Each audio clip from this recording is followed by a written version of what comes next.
वो एक बहरूपिया है जो सुहाग की आड़ में शैतान का चोला उड़े हुए, जो सिर्फ और सिर्फ बुलेट के लिए अपनी बीवी के सपनों का गला घोंट देगा और उसकी जिंदगी तबाह कर देगा।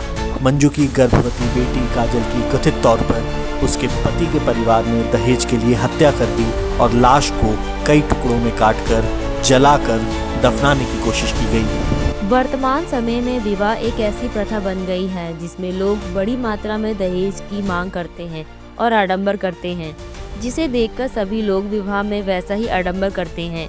वही हमें एक विवाह ऐसा देखने को मिला जहां किसी भी प्रकार का कोई आडंबर, ना दहेज, ना किसी प्रकार का भोज और ना ही बैंड बाजा था।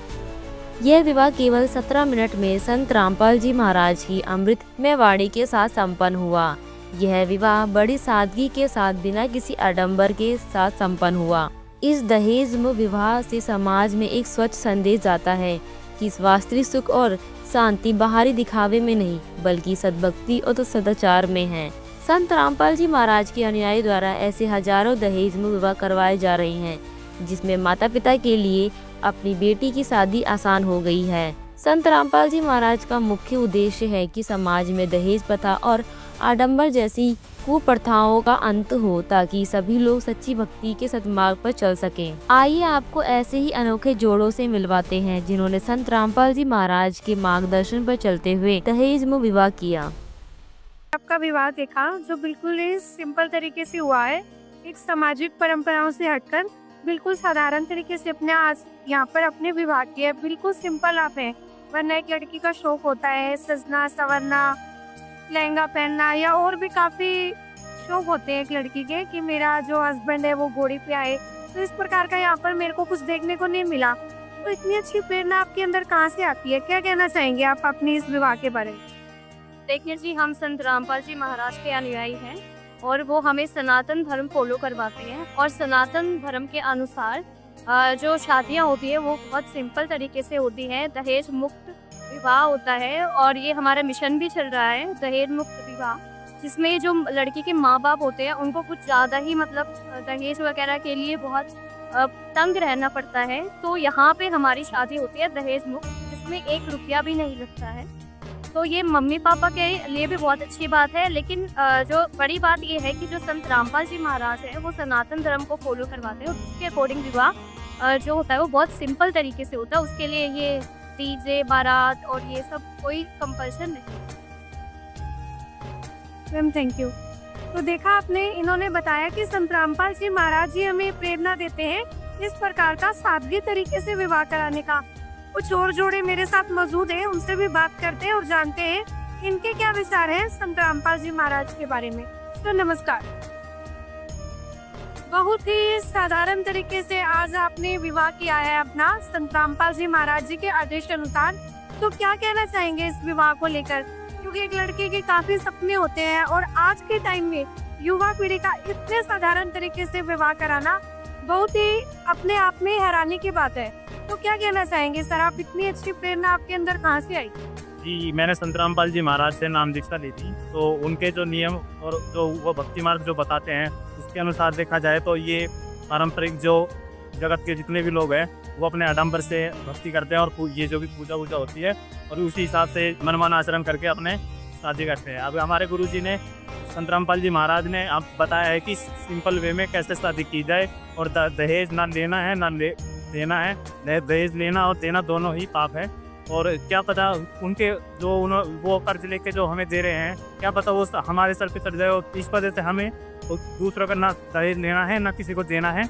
और संत रामपाल जी महाराज हमें यही बताते हैं कि अपने सादा जीवन जियो और अपने भक्ति करो और यहाँ से अपना मोक्ष करो। सर एक सवाल और पूछना चाहूँगी आपसे, जैसे कि सामाजिक परंपराओं से हटकर ये आप बिल्कुल साधारण तरीके से विवाह कर रहे हैं, ये करना उचित है क्या? क्योंकि ना तो हमने देखा यहाँ पर कोई फेरे हुए, ना कोई देवी देवताओं की पूजा हुई, ना किसी प्रकार का कुछ भी हमें यहाँ पर देखने को नहीं मिला। तो ये विवाह बिल्कुल हटकर करना उचित है क्या? जी बिल्कुल उचित है। संत रामपाल जी महाराज भी बताते हैं पूरे शास्त्रों को और पुराणों के आधार पर हमें ये बताते हैं कि ब्रह्मा विष्णु महेश इन लोगों की भी जो भी शादी हुई है वो सिंपल वे से हुई है। ना उसमें कोई फेरे वगैरह हुए, ना ही कोई ऐसे बैंड बाजा बारात वगैरह या कोई भी आडंबर उसमें यूज़ किया गया है। जी, ये जो हमारी रमणी है, इसमें देवी देवताओं की सभी की स्तुति बताई गई है, जिसके अनुसार ये विवाह संपन्न हुआ है, जिसको हम अब गुरु जी के उसमें वे में हम रमणी के वास्तु बोल देते हैं। सर देखो, जो यहाँ पर विवाह संपूर्ण हुआ है, उन जोड़ों के माता पिता मेरे साथ बने हैं, उनसे भी बात करेंगे और जानेंगे कि आज उन्होंने अपने बच्चों का बहुत ही साधारण तरीके से विवाह कराया, कि उनको ये विवाह कराकर कैसा लगा, और आज उनके संत रामपाल जी महाराज के बारे में क्या विचार है। सर नमस्कार। नमस्कार जी। सर, आपने देखा, आपने अपनी बेटी के बहुत ही साधारण तरीके से आज यहाँ पर विवाह किया। एक बेटी के पिता होने के नाते पिता को बेटी के पैदा होते ही टेंशन स्टार्ट हो जाती है। घर में बेटी आई है और उसके मतलब शादी की चिंता हो जाती है, दहेज देना और भी काफी समस्याएं जो शादी को लेकर एक पिता के सामने आती हैं। आज आपने बहुत ही साधारण तरीके से बिना उसी किसी समस्याओं को फेस करते अपनी बेटी की शादी की है। तो संत रामपाल जी महाराज के बारे में आपके क्या विचार हैं, और ये विवाह कराकर आज आप कैसा महसूस कर रहे हैं, और एक पिता होने के नाते और बेटी के पिताओं को आप क्या मैसेज देना चाहेंगे। ऐसा जी, हमारे गुरुजी दहेज मुक्त भारत और नशा मुक्त भारत करने की हमारे गुरुजियों ने मतलब ठान रखी है बिल्कुल। और जो हमारे गुरुजियों से संत रामपाल जी महाराज से जितने भी शिष्य हैं, वो चाहे अरबपति हो और चाहे रिक्शा चालक हो, वो हमारे गुरुजियों की दी हुई शिक्षा के ऊपर ही चलते हैं। क्योंकि बाहर आडंबर की बजाय हम यहाँ 17 मिनट में, हमारे गुरुजियों ने जो रमणी कर रखी है 17 मिनट में भी विवाह की, वो 17 मिनट में बगैर दहेज के, बगैर ड्रामे के, आडंबर के विवाह संपन्न हो जाता है। और जैसे बेटियां जला दी जाती हैं, गर्भ में मार दी जाती हैं, तो हमारे गुरुजियों से नाम दीक्षा लो और हमारे गुरुजियों की प्रेरणा से यहाँ बगैर दहेज के शादियाँ करो। और अपनी बेटी को, आज मुझे इतना अच्छा लग रहा है कि हमारे गुरुजियों ने, वो कहते हैं ना, देसी कहावत है जी, हल्दी लगी ना पटकड़ी, 17 मिनट में बगैर दहेज के इतना अच्छा। हमारे रिश्तेदार भी आए हुए हैं, हमारे साथी भी आए हुए हैं, और हमारे गांव से भी आए हुए हैं, भाई बंद भी आए हुए हैं। आज उनकी भी आंखें खुल गई हैं कि ऐसे बगैर दहेज के शादियाँ कैसे हो रही है, हमारे गुरुजी कैसे पहल कर रहे हैं ये। और हमारे गुरुजियों का मिशन है कि दहेज मुक्त भारत करना। और हमें इतना अच्छा लग रहा है कि हमारे, और ये नहीं है जी कि कुछ लोग कहते हैं कि भाई नहीं, वहाँ तो ऐसे अनपढ़ लोग जाते हैं, ऐसे है वैसे।